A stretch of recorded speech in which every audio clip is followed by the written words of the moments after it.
Pernahkah kamu bermimpi menjadi kaya raya? Atau menikmati hidup nyaman dan mewah seperti yang sering kamu lihat dipamerkan orang-orang di sosial media? Atau mungkin juga kamu ingin membayar hutang-hutang keluargamu dan memberikan sesuatu yang berarti untuk orang tuamu. Kamu lihat orang-orang yang sangat kaya, bisa melakukan apa saja dalam hidup mereka tanpa terbatasi oleh uang. Kemudian kamu lihat kembali dirimu. Kamu ingin membahagiakan orang-orang yang kamu kasihi, namun terjebak dengan hutang atau pekerjaan dengan gaji yang pas-pasan. Kamu juga ingin seperti mereka, namun kamu bingung bagaimana mereka bisa melakukannya.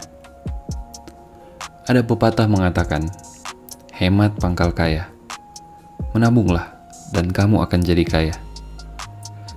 Kemudian kamu hitung-hitung lagi gaji atau pendapatanmu, dan jika kamu kerja banting tulang sampai umur 90 sekalipun, kamu tidak bisa menyamai pendapatan Jeff Bezos dalam satu hari saja. Kamu merasa seperti pecundang ketika melihat orang-orang seperti itu. Atau kamu bahkan tidak berani untuk membayangkannya sekalipun. Tapi bagaimana jika sebenarnya ada jalan untuk menjadi kaya seperti mereka? Ada jalan untuk membayar hutang-hutang orang tuamu dan membahagiakan mereka.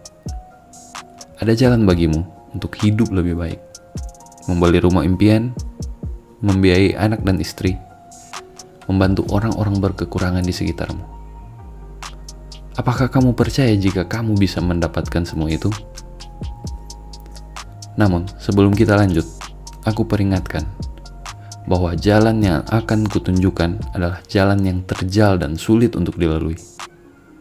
Tidak semua dari penonton video ini akan mampu untuk melewati jalan tersebut. Hanya sebagian kecil dari kalian yang akan berhasil melewatinya. Dan bagi kalian yang berhasil melewatinya, ada uang dan kebebasan yang sedang menanti kalian di ujung jalan. So, stay tuned.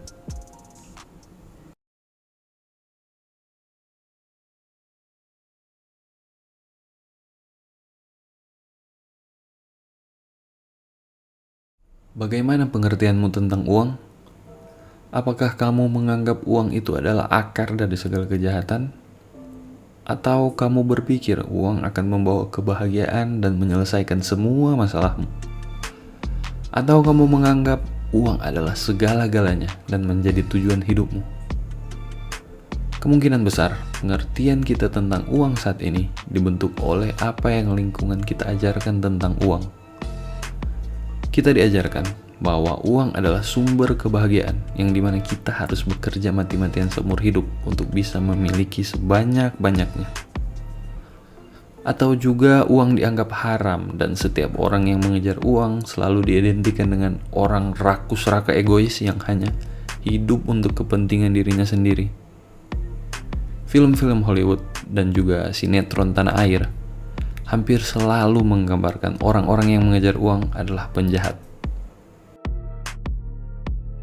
Dalam sistem pendidikan, kita diajarkan untuk sekolah, lulus, kemudian hidup untuk mencari uang, agar kita bisa menikmati hidup atau sekedar memenuhi kebutuhan. Bekerja hingga usia lanjut, kemudian pensiun dan menikmati hasil kerja berpuluh-puluh tahun. Tidak ada yang salah dengan hal ini. Namun hasilnya adalah kita hidup hanya untuk mengejar uang. Kita melakukan pekerjaan yang tidak kita sukai, terus mencari peluang demi peluang, dan tidak bisa hidup secara maksimal karena terus-menerus mengejar uang. Apa yang tidak diajarkan kepada kita adalah waktu yang sebenarnya jauh lebih berharga daripada uang. Ketika kita hidup untuk mengejar uang, tanpa kita sadari, kita telah menukar waktu yang kita miliki dengan uang. Jika saat ini kamu bekerja sebagai seorang karyawan swasta, coba hitung gajimu.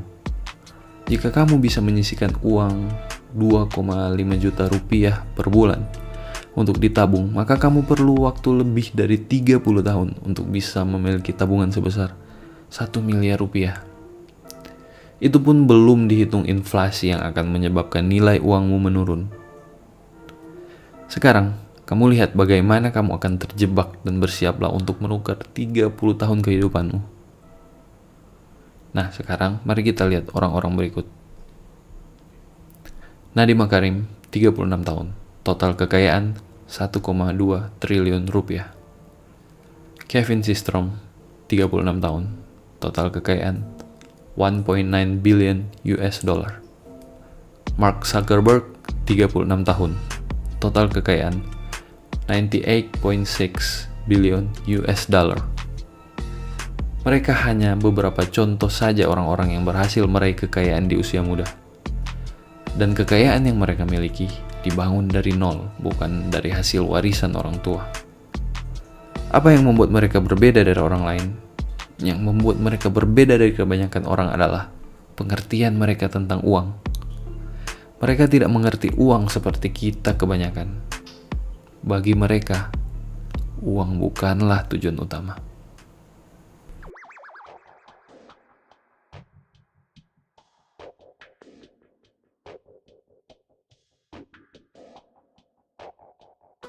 Seberapa besar uang yang kamu dapatkan tidak ada hubungannya dengan seberapa keras dan banyak kamu bekerja. Uang yang akan kamu dapatkan berbanding lurus dengan nilai yang kamu miliki. Semakin besar value yang kamu berikan, maka semakin besar pula uang yang akan kamu dapatkan. Seorang petugas kebersihan di kantor pasti tidak akan mendapatkan gaji sebesar pimpinan di kantor tersebut. Meski kita tahu bersama, petugas kebersihan memiliki pekerjaan yang lebih banyak melelahkan badan dibanding seorang pimpinan. Tanggung jawab dan nilai yang dimiliki seorang petugas kebersihan dan pimpinan di kantor tentunya jauh berbeda. Jika petugas kebersihan dipecat, tentu akan dengan sangat mudah menemukan penggantinya. Berbeda dengan seorang pemimpin kantor, tentunya tidak semudah itu menemukan pengganti yang memiliki kapabilitas yang mumpuni untuk memimpin sebuah organisasi. Cristiano Ronaldo dari tahun ke tahun selalu fokus untuk meningkatkan performanya di lapangan hijau. Selalu menjadi orang pertama yang muncul di tempat latihan dan berlatih jauh lebih keras dibanding rekan-rekan setimnya. Tidak salah jika Ronaldo menjadi salah satu atlet dengan bayaran termahal. Dia memiliki nilai yang besar bagi tim di mana dia bermain.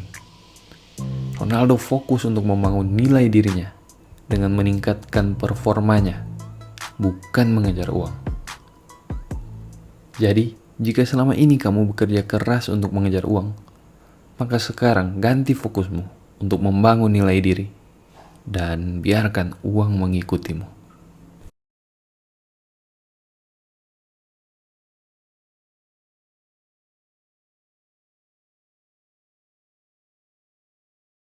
Kita bisa lihat begitu banyak negara berlomba-lomba untuk menemukan vaksin COVID-19 pada masa pandemi ini. Ini adalah sebuah permasalahan besar yang dimiliki dunia saat ini. Menemukan vaksin COVID-19 sama dengan memberikan solusi bagi permasalahan umat manusia saat ini. Dan hadiah yang menanti di balik permasalahan yang sulit ini tentunya begitu besar. Karena ada miliaran manusia yang siap untuk membayar vaksin tersebut.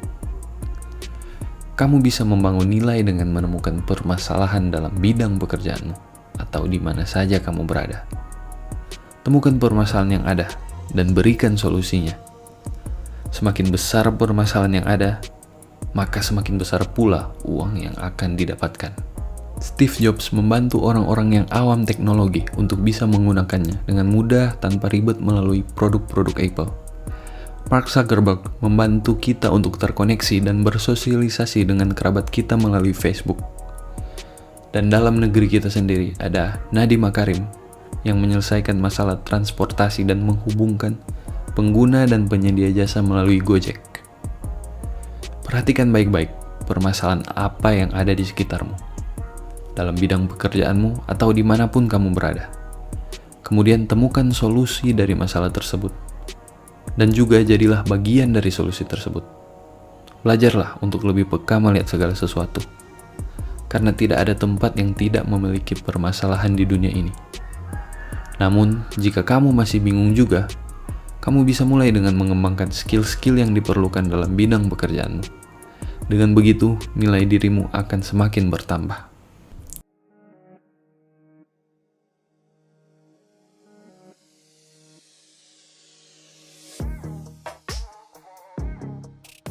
Jika ada orang yang mengatakan uang bukanlah segalanya, mereka benar. karena kita bisa mencapai tujuan kita dengan atau tanpa uang. Dan jika ada juga yang mengatakan uang sangat penting, mereka benar juga karena uang memudahkan kita dalam melakukan berbagai transaksi. Ingat baik-baik, uang adalah sebuah alat yang akan membantumu untuk mencapai tujuanmu. Jadikan uangmu sebagai hambamu, bukan sebaliknya kamu yang menjadi hamba uang. Jika dikelola dengan benar, uang bisa memberimu kebebasan dalam banyak aspek hidup.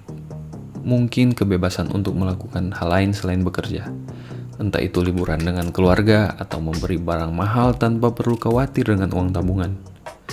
Atau mungkin juga kebebasan untuk membantu sesamamu yang mengalami kesulitan. Apapun itu, ingat selalu untuk menjadikan uang sebagai hambamu.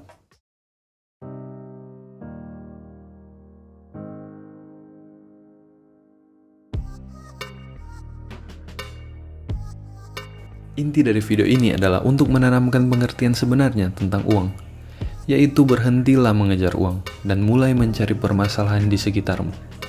Dan mungkin jika lebih banyak lagi orang-orang Indonesia yang fokus untuk mencari dan menyelesaikan masalah ketimbang mengejar uang, mungkin masalah keruwetan bangsa kita ini bisa teratasi satu persatu.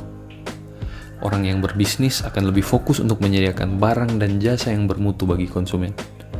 Orang yang masuk politik karena ingin melayani masyarakat, bukan untuk mencari uang. Atau mungkin influencer akan fokus memberikan konten berkualitas bagi penontonnya ketimbang hanya bikin sensasi. Mungkin harapan tersebut masih agak jauh. Namun kita tidak boleh pesimis karena kita bisa mulai dari diri kita sendiri tentunya. Untuk jadi bagian dari solusi permasalahan yang ada.